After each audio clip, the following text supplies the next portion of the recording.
আপোনাৰ বিষয়ে এটা অভিযোগ পাইছিলোঁ, অভিযোগটো কিমান সঁচা কওকচোন। আপোনাৰ অভিযোগটো কওক, অভিযোগটো কিমান সঁচা কওকচোন।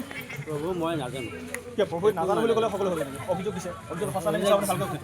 কি হৈছে ৰুমত আহক আপুনি ইয়াতে কওক, মই লাইভত কওক না। কি মই হৈছে নাজানো মই যে মই কি ক'ম। মোৰ ওপৰত যদি কেনেকুৱা কৰিব বিচাৰিছে কিয় মিছা অভিযোগ আছিল বুলি কৈছিল নেকি? ঈশ্বৰ ওলাই জানে। তোমালোকৰ স্কুলৰ এজন শিক্ষাগুৰুৱে তোমাক কিবা বেয়া মন্তব্য দিয়া বুলি শুনিব পাইছোঁ। কি কৈছে তুমি ভালদৰে বুজাই কোৱাচোন। তেওঁ প্ৰথমে আমাৰ ঘৰলৈ আহিছিলে, স্কুলত পঢ়া শুনাৰ বিষয়ে কৈ আছিলে আৰু কোৱাৰ পাছতে তেওঁ এনেকৈ বেয়াকৈ কৈছে, মানে তেওঁ কৈছিলে এনেকৈ চেক উঠি থাকিলে মোক ক'বা, মই ঘূৰাই দিম তেনেকৈ কৈছিলে।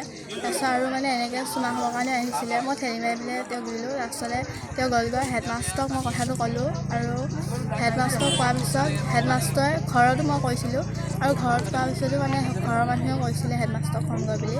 তাৰপিছতে হেডমাষ্টৰক কোৱাৰ পিছত হেডমাষ্টৰে এনেকৈ গালি দিলে চাগে, তেওঁ এনেকৈ আকৌ মাহঁতক ক্ষমা খুজিলে আৰু ক্ষমা খোজাত মানে তাৰপাছত এক্সাম চলি আছিলে আৰু মোৰ লগৰজনীক বেড টাচ কৰিছে।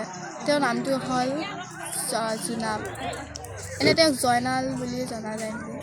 এই তোমালোকৰ চিনাকি কি ছাৰজনৰ নামটো? ছাৰজনৰ নামটো জোনাব বুলিয়ে জানো আমি। আৰু কিবা আছিল নেকি ক'বলৈ? এইখিনিয়ে ন? এইখিনি ঠিক আছে। মাষ্টৰ নহয়, টিচাৰ। তেওঁ ছোৱালীজনী, তেওঁৰ নাম জোনাব আলী। আৰু তেওঁ মানে আমাৰ ছোৱালীজনী ঘৰত গৈ পেলাই সুধিছিলে যে মা দেউতা আছেনে নাই।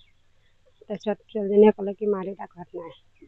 তাৰপৰা ছোৱালীজনী আমাৰ ঘৰত সোমাই গৈ ছোৱালীজনীক ক'লে কি বহা ওচৰত বহিলে।